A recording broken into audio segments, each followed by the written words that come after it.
Good morning, Grinders. Welcome to the DFS pregame show here on RotoGrinders. I'm Jordan Cooper, a.k.a. BlenderEd, Blender HD. You're going to follow me on Twitter. And it's Monday, January 23rd. And you know what we do on Mondays? We bring in James McCool, the co-author, with me on the Theory of Daily Fantasy Sports. It's a 15-hour audio DFS masterclass that you can pick up at theoryofdfs.com. Mondays with McCool and Monday mornings with everyone in the chat. Good morning, Wataz, Bart B, DFIC, Kickstart, Trevor. Give me those thummy thumbs. You know I want to see those thummy thumbs here in the morning. Like, subscribe, do all that jazz. Trevor says biggest ROI percentage win 14 weeks after starting DFS, in for 400, out for 1,300. Pretty much all RotoGrinders and Jordan's teachings. Nice to see. Nice to see. Neil Jaworski's here. Daniel Hutchins, who's in Montana, took a 1-week break from DFS. And yes, MMA went about as expected.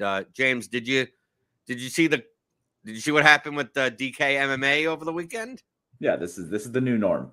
Every MMA slate that you play is going to have some sort of absolute jackassery, and everybody's either you are going to win the GPP, or you're going to have your contest entries refunded, or the worst case scenario, you didn't utilize late swap and you lost. Or you utilized late swap and you still didn't get refunded. Or that. I see it across the board. I mean, this past week was just, it takes the cake. I mean, I have a sneaking suspicion, a little birdie in the back of my head. We don't have a slate this week. They're off this week, and then they're back for the what was supposed to be the Korea card. So it's like it's a real late night. Like it starts at 10 at night. So the main card is until 1 in the morning. I think that they're going to go back to the way it was, because I think it's untenable for them. I think they're getting more customer support tickets now than they did when 2 or 3 times a year some fight gets canceled after lock. I mean, because we saw with the Lewis Spivak, the first late swap slate, the main event is canceled mid card, and it's like, okay, they're never getting rid of this. They're never getting rid of this, but boy, Saturday. I mean, they misscheduled the fights. I mean, like, it's not the type of thing. Nothing got canceled. Everything went according to plan in order that they were supposed to. The only difference is that because they had 15 fights, they moved up the start time to 5:30 Eastern instead of the originally scheduled 6. So a lot of times they get 15 fights and 1 or 2 get knocked out, and then they could start at 6 and no problem. But it is a pay-per-view card.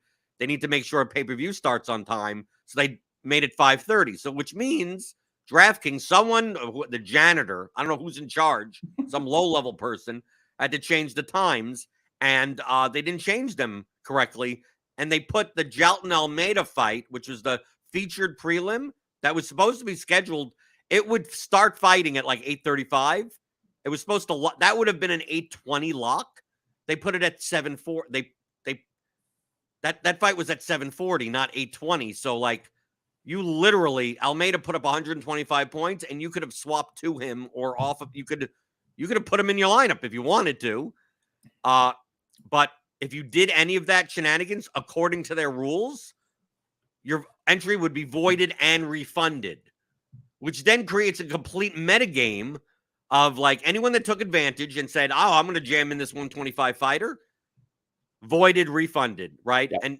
And you're not, and while you're following the contest, you don't even know. I don't know. Even if I didn't swap anyone, is the guy in front of me going to get voided? Is he not going to get voided? Yep. And then I told people in a Discord, if you already have 2 losing fighters or even 1 losing fighter, just switch to Shamil, the underdog. Like just switch and get your you're not going to win, and you may not even cash. So just like switch it over. And I've seen people that switch to Almeida, and they got paid. And like, just like they swapped in that period and they got paid. I see people that swapped off and didn't. I've seen people that didn't swap and still got voided.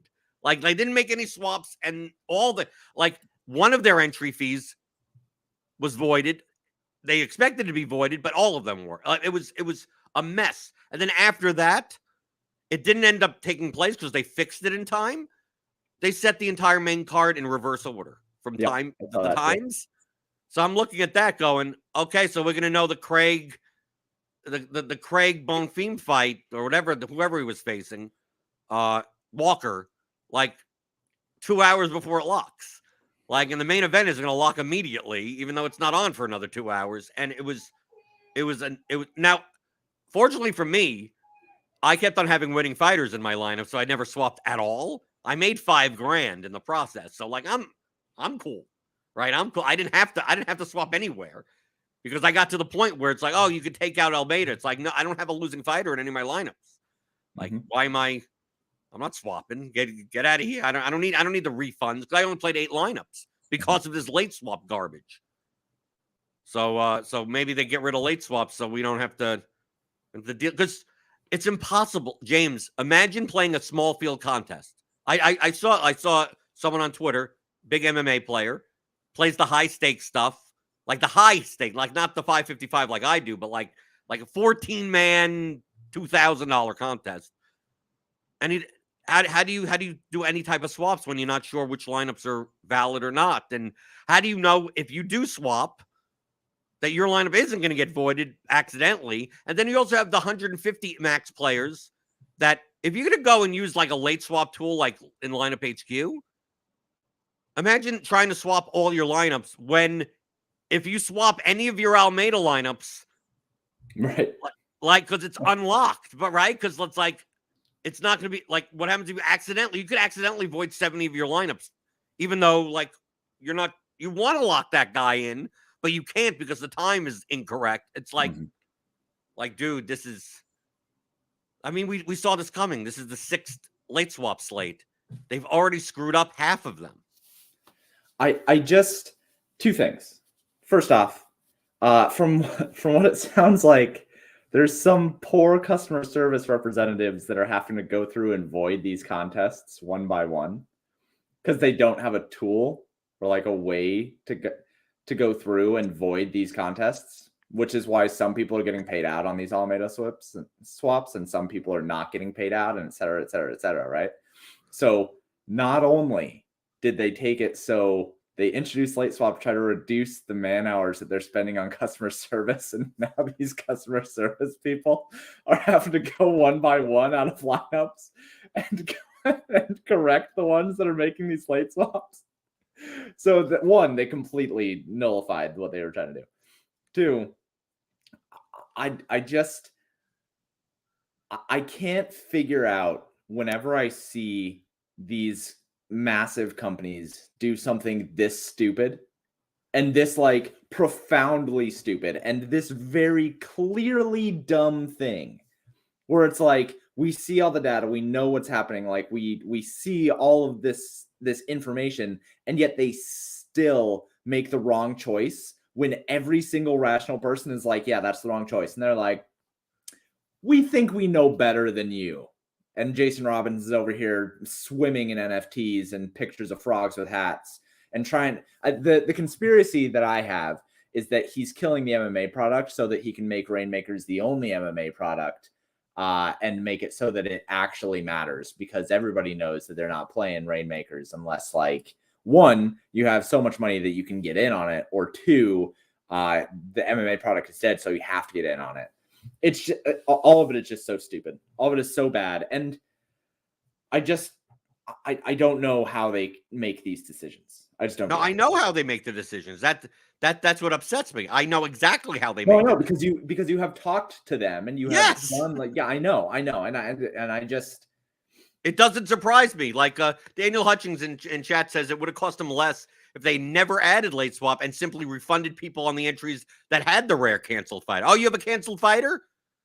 Okay, we're going to refund, even if that guy's, if the fight is 70% owned, any lineup that has that canceled fighter, we're just going to refund. There you go. The 1 or 2 times a year it happens, it would cost them less. The thing that upsets me is that the way that these companies are run, at least DraftKings, so I've never really talked to anyone at FanDuel. That's because nobody actually exists at FanDuel. Right, because they're merge tags in the contest thing. They have no idea what's going on. Is that once they became a publicly traded company, everything is about stock price and the next 3 months.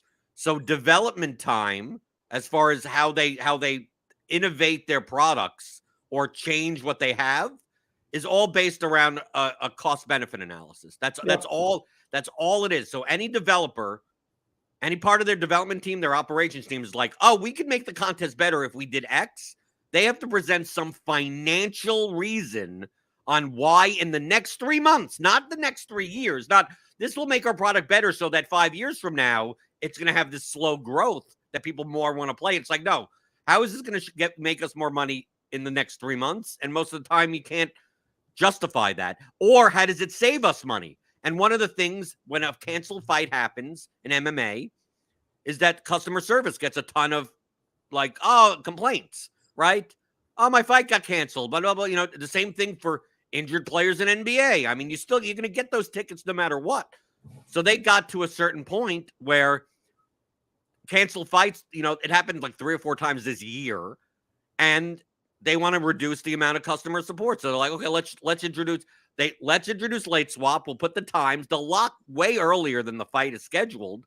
But the problem is that their ops team is all pared down now, not like it was 7 years ago. Right. So it's a weekend. The weekend stuff always sucks. So now you got to do it well. And what upsets me is that consider the two warring things going against each other. The best way to do late swap, okay? The best way to actually lock at the start times, they already have. Because they own a sports book that does live betting. If you go to DK Sportsbook and you try to place a wager on a fight that is starting in 30 seconds, you can. And once it starts, it locks. It knows to the second. Live betting opens and locks and opens and locks, and you know, and it constantly goes in between what the lines are. It's 2 minutes into the first round. Okay, this guy's now minus 110. This guy's plus 135. And then it locks, and then 5 seconds later, it's a new, like, dude, it knows the times. Like the sportsbook side.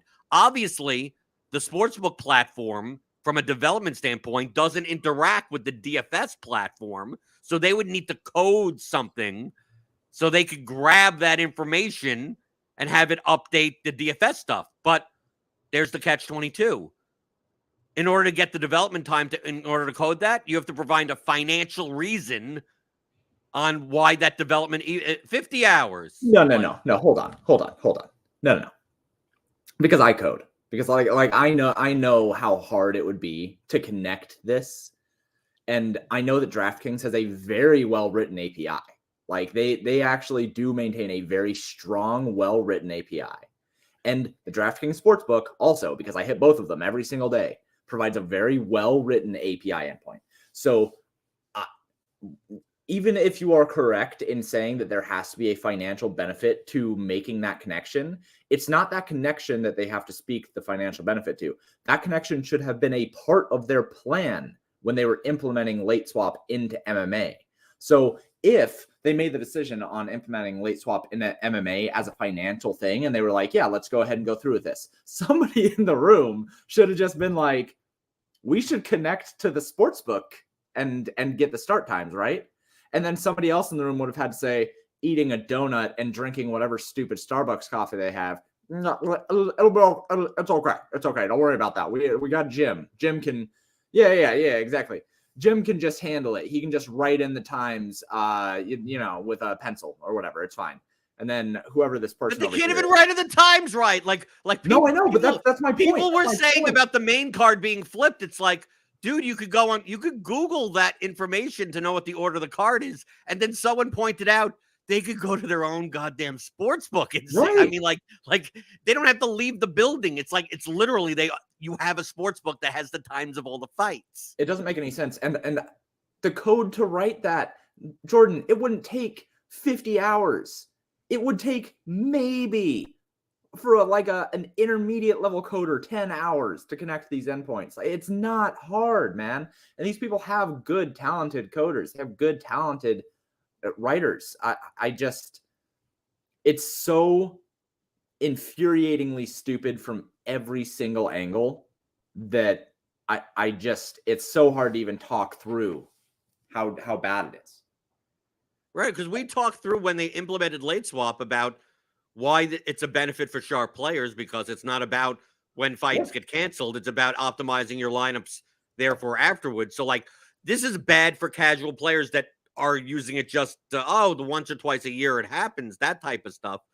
But we didn't even address the fact that, like, dude, there's so many screw-ups with this. Like, what other advantages are there? Like I got a tweet from someone that was on my podcast, the sports projections guy, that said that if they're going to screw up late swap like more than half the time, where I'm going to be able to swap on my losing lineups and get them refunded, like I'm going to play, like it becomes almost like a free roll because like play 150 entries, they'll fuck something up, right?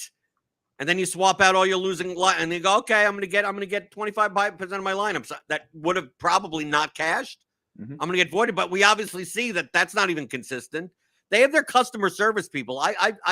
I've seen messages in some Discords and some DMs and even just publicly on Twitter of people that swapped, like literally like the Almeida fight was over and they swapped onto Shamil Abdurakhimov, the losing fighter, right? Or they swapped onto Almeida. They purposely swapped to Almeida and they already had a losing fighter or two in their lineup and they didn't get refunded. And they emailed the customer support saying, why was my ticket not refunded? And they said, you never swapped between these times. And the guy's like, well, I did swap. I literally, I swapped it. And how do you and the thing is, how do you prove that? Yeah. DK has the information, but and then you have people that swapped onto Almeida, came in 4th place in some contest and got paid. Like they didn't get voided. And there are people that voided that one of their lineups was voided in one contest, but not the other. Yeah. How is that possible? Because literally there's some poor customer service representatives that have to go through the lineups.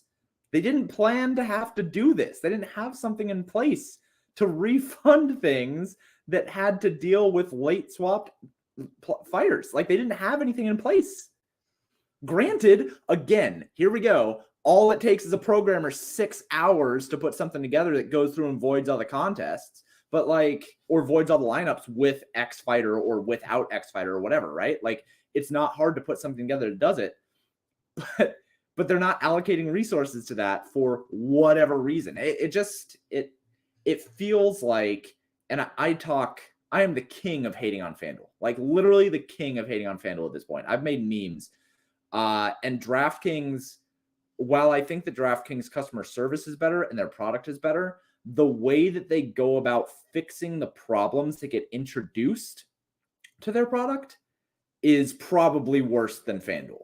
Only because when FanDuel has a problem and like an issue that affects lineups or contests or whatever, they just they just like pull the plug on it and say, yep, here's your money back. We're not dealing with it. Like they don't even try to make it work. And I would prefer that over what DraftKings is doing at this point of trying to like duct tape together bobby pins and lemon peels and make it work. Like they're not MacGyver. DraftKings is not MacGyver. This doesn't work. So both companies have their warts, but when it comes to this kind of stuff, man, I much prefer FanDuel just saying, oh yeah, well, we're just idiots. So we're just going to void everything. And everybody being like, yeah, you are idiots. And FanDuel just saying, we know. Yeah. Okay. FanDuel get a FanDuel, right? It's like, oh, we screwed something up. So like the whole slate's canceled. It's like, yeah. Okay. And like, as much as that is hilarious from an abject point of view, it works better than what DraftKings is trying to do. Or FanDuel. I remember during COVID season or something when the NFL came back, didn't they have like 1 or 2 slates or 3 slates where there was no live scoring? Yeah. Like an entire, like a major NFL slate. And they just said, but they told you before that, they said, you know what? No live scoring. So like, you know, your late swaps that you're going to that score it yourself, man. We're going to score this tomorrow. And people are looking at them like, how the hell, this is daily fantasy. How is there no DraftKings was fine with live scoring. And FanDuel just said, yeah, we just gave up. Just like we're just this is what it is. Take it or leave. There's something to respect about that. There's something to respect about knowing your capacity and knowing what you can actually accomplish. And at least FanDuel has the wherewithal to be like, no. Look what happened last week. They literally changed the title of the contest to "Do Not Enter." Last week was my mea culpa. All right, like last week was my favorite week that I think I've ever had in DFS. Apart from ever winning anything, like seeing what FanDuel did last week with the initial canceling of the contests and then renaming in HTML script. Okay, not even just handwriting. In HTML script, do not enter. Was the funniest thing I think I've ever seen happen in any regard in this industry. Did you see some of the contests that had minus 34 entries? Yeah, no, dude, and they come back, they're like, there was a technical issue. Really? You don't say. I have no idea what that technical issue was, because it continued, right? Like there were issues with contests and with the sportsbook for like a week. I have no idea what change they tried to make, because we all know that they like redid the UI of their website for, God knows whatever reason. Yeah, but it doesn't work. No, I know that. I know it doesn't work. Nothing at FanDuel works. It seems like what happened at FanDuel was whatever their testing process is, they tested it as, I'm assuming that if you play one lineup on FanDuel on their desktop, outside, you have to press and hold for a million years in order to just get in, right?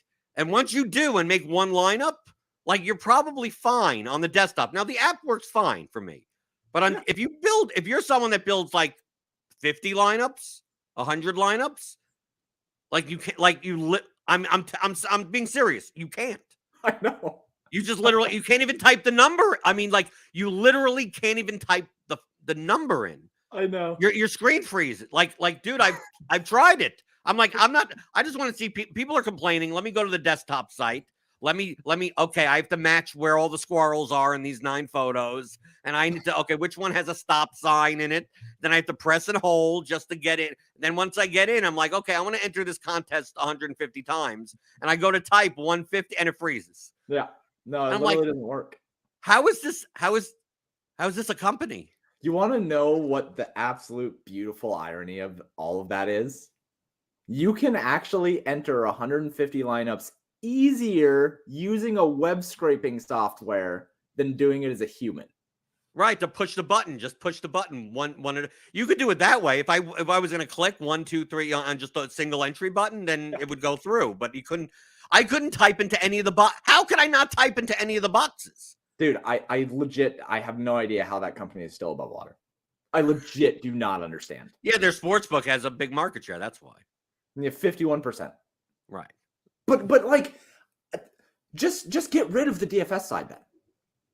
Like, they clearly do not care about it. The some of the contests, I did the math the other day on one of their short slates, right? It was like a turbo slate for NBA or something.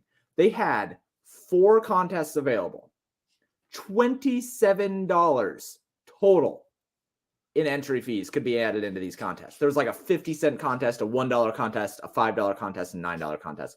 Don't have that turbo slate then. Just don't make the slate, dude. Like there's no way that the competition matters for this. It's $27. If you're raking that 10%, you really think that $2.70? Just cancel the sport. Just cancel it. Just don't do it. There's no reason for us to have this. There's no reason for FanDuel to have it. I legitimately do believe that FanDuel, if they were to just say, screw it, our DFS product is not what matters here, they would be a better company. Their sportsbook is good. Like their sportsbook is fine. But their DFS product has come so far down the barrel that I do not understand how people enjoy playing on that side at this point. And what people always tell me is like, oh, well, it's softer. No, dude, but then the people who are playing there who are better than you, it is also softer for you. You are still losing over time. Play on the site that doesn't suck. I hate it. There's no site that doesn't completely suck. Well, no, I mean, we just said that, like, I prefer FanDuel's route of just saying, hey, we suck, sorry, than Draftkings trying to act like they know what they're doing when they like clearly don't. Right. FanDuel doesn't even apologize. They just said we suck. That's it. No, and that's fine. Well. I respect that. I do.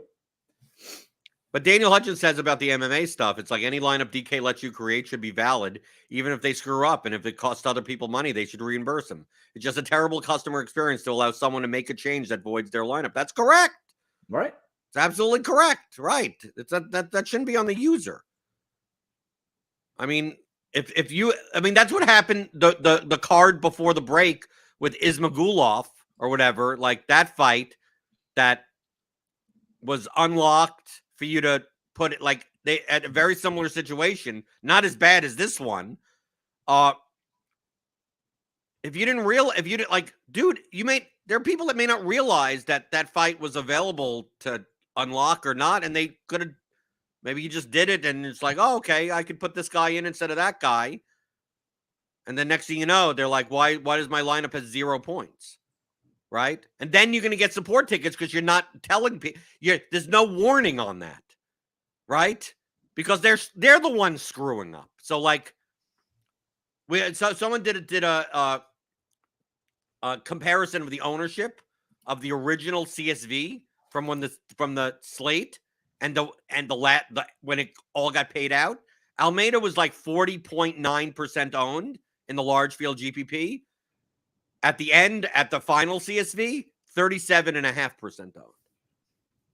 Right? So obviously, there's 3.5% of lineups that got voided, but there are probably other, dude, people have shown me lineups where they're like, yeah, I legit, they said during that time frame, I swapped out Gilbert Burns and some other guy for Almeida and this other guy because I saw that he put up 125 points. And look, I got paid I came in, whatever, played, got 3x the money, and never got an email, never got a message. They just paid me out, and I didn't get whatever void. And then some people are showing me lineups that don't even have that fighter in it. They said, I didn't swap this lineup at all. I never originally had Almeida. I never did anything in this particular lineup. In these other lineups I did, but not in this one. But in this one, they voided. But the other one, they didn't void. So, and then the customer support, the thing is, the customer support people, I don't know if they're lying to you or they just don't know. I think it's more the fact that they're just being told something and they're replying back with, nope, we refunded it. We checked it and you didn't swap. So that's why you didn't get refunded. And like, no, but I did. And then there are other people that are like, someone legitimately, I don't know why you do this, but it's just, I guess just for the lulls, emailed them in and said, yeah, I swapped onto the winning fighter and I got paid out. And I want to know whether or not if it's going to stand or whatever. And their response back was, no, we don't have it that you swapped onto him. Like your entry's fine. It's like, but unless the guy's lying, the guy's legitimately saying, I purposely took advantage of getting this fighter into my lineup because he was available even after the result of the fight. And DraftKings is saying, nope, you didn't. This is the other example of that, right? A guy goes in, robs a bank, right? Takes the bag, all right? Opens the bag, gets hit with the blue stuff. Right? You know blue stuff that's in every bank bag so they can identify the person who stole the bag, right? Then goes to the police, blue stuff all of his face, still holding the bag of cash. And says, hey, I stole this. Do you guys want it back? And the police are like, no, you didn't steal it. We already got the guy, right? What are we doing here? What are we doing? It's almost like the customer service representatives just like took the CSV file and sorted it by price and kind of just like looked to see if somebody could have swapped Alameda. And if they could have, then cancel. This reminds me of a situation. This is what probably my most classic episode of Fantasy Flush from when I did the soccer stuff back in like 2016. Yeah. There was a World Cup qualifier or some type of slate for and these the North American CONCACAF qualifiers, like it's hard to get stats and like starting lineups from, especially for the Caribbean teams. So there was a game where Jovan Jones and Alvin Jones, they're brothers. And we couldn't figure out, like soccer people, we searched on Twitter for the starting 11 and got multiple different ones, right? Because what sources are reliable? This is a World Cup qualifier in Trinidad or whatever. Mhm. So Jovan Jones is the guy that you want. He takes set pieces for them or whatever. But the DraftKings screen, the check marks, said that Alvin Jones was in. And it's like, but we see there was a one lineup going around that had Alvin Jones in, but most of them didn't. I turned on the broadcast because it was a US game. So like it's gonna be here on Fox Sports. And I'm like, on the graphic they have Jovan Jones and no Alvin Jones. On the graphic they had, Alvin Jones wasn't even in the squad. Like he wasn't even there. And then I saw they did the national anthems just to make sure. Is number 9 there in the national, whatever his number was? And he was. I see Jovan Jones because he's on the Seattle Sounders. So I know what he looks like from MLS. So I'm like, he's there. So everyone played like Jovan Jones. And some people, like Alvin Jones was like 12% owned. But he wasn't there. He was literally at home. He wasn't even there. He was at home. Jovan Jones takes a shot and takes some crosses, and he has 0 points. 0 points. Like, where's his point? Alvin Jones has his points. Okay? But that's not where it ended. It ended that Alvin Jones is getting these points, and Jovan Jones, who's like 40% owned, ain't. Me and like Alex, Rafir My Turtle, who's here at RotoGrinders, we emailed support at that time. And obviously, when Matt Burnback was there, we would reply Matt Burnback because he was a soccer person also, at least, even though he's on the VIP side. And I'm like, can you take a look at this? Like, what the hell? Like, I hope we're getting the points for the right person. So I emailed in and I said, hey, I just want to let you guys know that the scoring for this game is broken because Alvin Jones is getting the points that Jovan Jones should be getting. I got a reply back about 7 minutes later, and they said, we just checked with our scoring provider, and they say it's accurate. Mm-hmm. And then I respond back to that, and I go, well, I'm watching the game, and I'm telling you it's not accurate. I said Jovan Jones should be scoring the points of Alvin Jones. Alvin Jones is not out there. I got an email back about 10 minutes later. They said, we just talked to our scoring provider. They said that Alvin Jones is correctly getting the points. Like I'm literally watching the game. You can't tell me that it's Alvin Jones out there because I'm watching the game, right? They eventually got it corrected by the end of the game, but that's what you're dealing with here. Of like they're outsourced and it's like whatever. Yeah, they say it's fine and whatever, and like we're wagering real money on this stuff. Yeah. No, it's mind blowing. Because these customer service representatives, and bless their hearts. I could never do that job. So bless them for taking that job. They really do they're just the messenger between two different things. And that's the best they can do.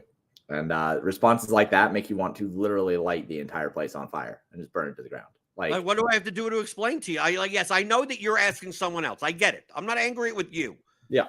But can you do the least modicum of work of like reading my sentence at least closely to say that I'm literally watching the game and this guy is not on the field. He's literally not even in the stadium. And his brother is getting that should be getting his points, the guy that actually is playing. Yeah. So no matter what if the stat provider is telling you something, they're wrong. I'm not wrong. They're wrong. Right? So at least say to me, yes, we'll check into it. Right? But don't come back and tell me twice that I guess they're just doing their switch job. DNA for the day. I mean, what he's literally not there. But the same thing I see with all this other stuff. Jonathan Schroeder in chat says they only deleted people if they wanted all of their entries canceled, I believe. I late swapped all my losing lineups and didn't get refunded. But that isn't true either. There are people that had some of their entries canceled. Mm-hmm.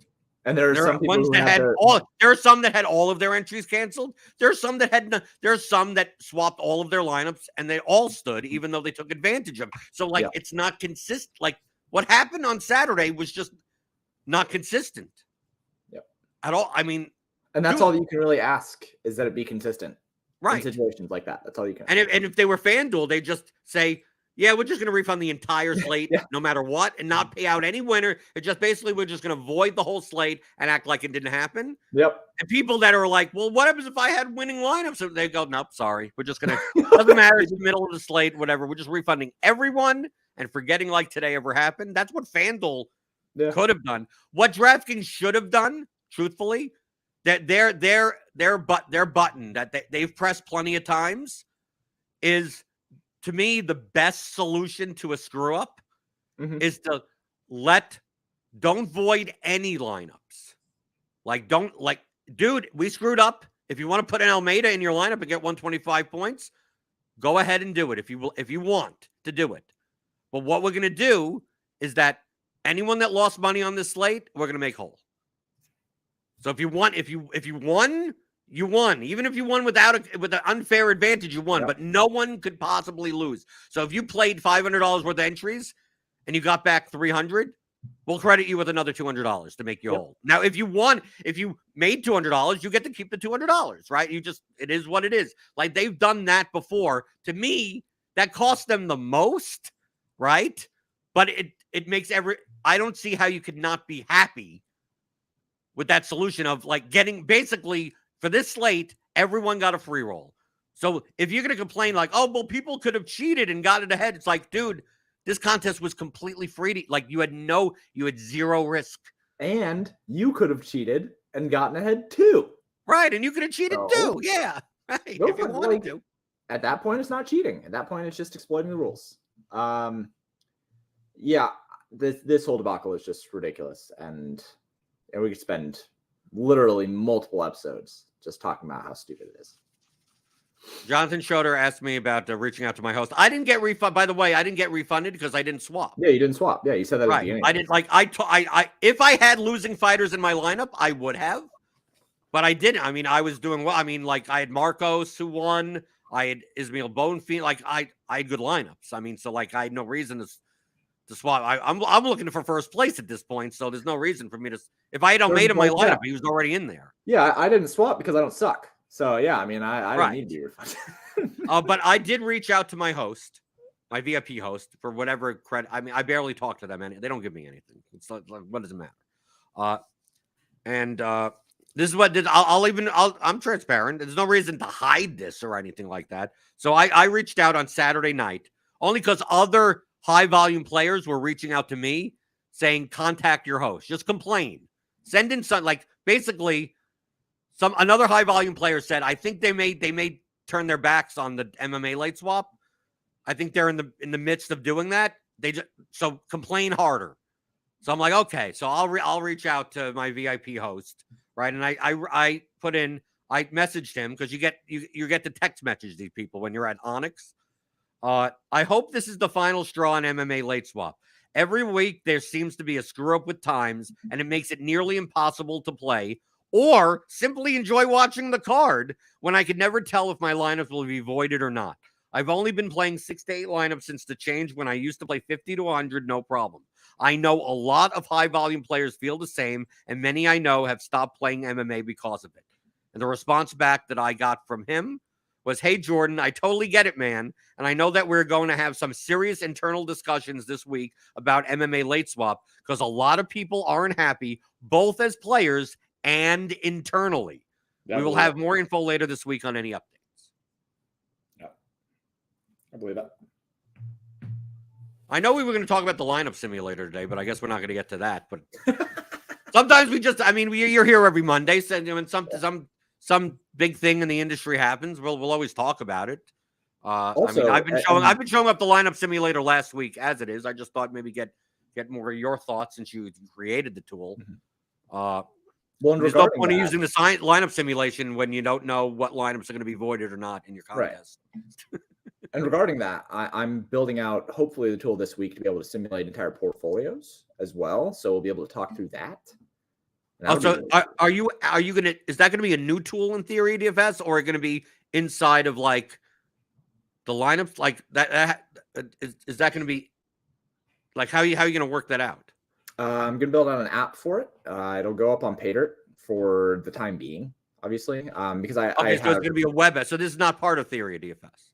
No, but it's going to use the same stuff that Theory of DFS uses. Like in the same way that Theory of DFS has all these tools that are for people who are trying to learn how to apply these concepts. This tool will be for higher level, where you won't be able to do the same things you can do in the lineup simulator. Right. So in the lineup simulator, we're entering in specific lineups, and you have your set of lineups you can do, and you can do up to like 5 or whatever, up to 10. But portfolio simulator, I'm going to make it so you can have your entire 150, 300, 500 lineups or whatever, and then do the same thing. So it's the same idea that we have, where most of the tools are a lower level version of something that we can build that is available as a higher level tool somewhere else as well. Right. But I did put in like the stuff that we have in lineup HQ for NBA currently. Right. Obviously, these numbers will change. Yeah. Since we're live, I'll ask you for potential upgrades just live on the show, because that's sure. The way I just put you on the spot. Yeah. Oh, also really quick, I found a whole bunch of Theory DFS support tickets in my spam that I'm going to be getting to today and this week. So if you have sent in some emails and they didn't get answered, I'm so sorry for that. I didn't check my spam because I didn't think they would go to my spam, but it went to my spam, and I'm getting to them this week. So big apologies by me. I am sorry for that. So you'll get some responses this week. Okay. Continue. So last week I was showing people like, okay, so we'll put in the top 10 optimals, like stuff like that. Put in different types of lineups for different types of contests, comparing 1 to each other, comparing 5, comparing 10, explaining what the randomness function is, everything like that, right? Refreshing the sims like this. The 2 things as a display that I think would be beneficial to add for being able to choose between 10 lineups or whatever amount of lineups as more columns. 1, James, I think it would be beneficial to, next to win percentage, put a plus or minus on compared to how many lineups there are. So like, for instance, here, like we're running the top 10 lineups here, whatever 10 lineups. So if I refresh the sims like this, right? If I go and then we stop here, right? Like this lineup has a 12.76 win percentage. Now, there's 10 lineups. So like if they all were equal, they'd all have a 10% win. Like if everything was equal, it would be 10. So really the win, this is like plus 2.76. Yeah. Right. This is minus 2.48, like out of 10 lineups. But let's say I only had 5 lineups in here. So that means the average would be 20%. You get what I'm talking about, right? The concept. So to display where people don't look at it and go, oh, this only has a 7% chance of winning. It's like, well, it's only minus 2.48 to average. Yeah. Right. So you're not viewing it solely by like, this is the worst lineup. Well, not necessarily. I mean, it is the worst lineup, but it's really not that dramatically different. Yeah. It's not like if I put in a lineup that's projected 20 points lower, like that lineup would be like 1%, 0.5%. And out of like 10 lineups, like that's a hefty, that's way below average compared to competing against 10 lineups. So I've shown some people that, and they go, oh, this is a solid green, got to play this one. Got this one's solid red, can't play. And it's like, it's not that dramatic of a difference. The range of outcomes is pretty much a little wide. Or maybe even a graph, like if you want to do an advanced thing, maybe even like a graph that shows the range of outcomes to show where lineup 1, lineup 2 is in comparison or something. Yeah. Yeah. You get the point of that, right? Yeah, I get it. Yep. That makes sense. The other thing is to add ownership sum. Okay. So like we don't need we could put, I can't put the ownership here, but let's say I'm playing a single entry contest and I'm like, I want to decide between these or whatever contest, but it's a GPP. Yeah. And it's like, I want to put in the top optimal. I'm going to be putting in lineups that are like, this is 284, this is 282, this is 280, this is 278, like I know that a lineup that's 8 points lower projected is going to not outscore the top lineup more. I don't need the simulator to tell me that, but I want to know the percentage that it wins at and the ownership sum of those lineups to see what's the delta. Maybe you create like a metric, a leverage metric of like when we have that average, right? In these 10 lineups, right? Lineup 1 is plus 2.76 above average, but compare that to its ownership compared to the other 10 lineups. Maybe it's actually negative leverage. Yeah, it performs that much better, but it's also, 20 percentage points higher in ownership, so it's not worth that number. So you get the point of what I'm looking at there. Well, and what I could do is probably normalize the ownerships down to 100% so that we're working with the same scale. And then once you scale it that way, then you can develop some sort of leverage. But even if you just have an ownership column, what's the total ownership? I mean, even that, so you can at least visualize and just go, it's like, oh yeah, that wins more often, but this one wins slightly less, but it's like way lower owned. So like I like that lineup better. Like even just from an eyeball without having a leverage metric of any type, but simply like the win percentage versus average, and just because the ownership is easy for you because all you're doing is just, it's already in the project. All you have to do is display it. Yeah. Right there. But it was tough. It was tough showing those examples last week, trying to compare lineups. I had to go screen by screen. It's like, well, this one performs 10.96, but let's go back to lineup HQ. It's owned 281, and then go back and forth. It was easier if it just displayed at once. Cool. Okay. And Suki Singh is back. Oh, he's late and back. He's back.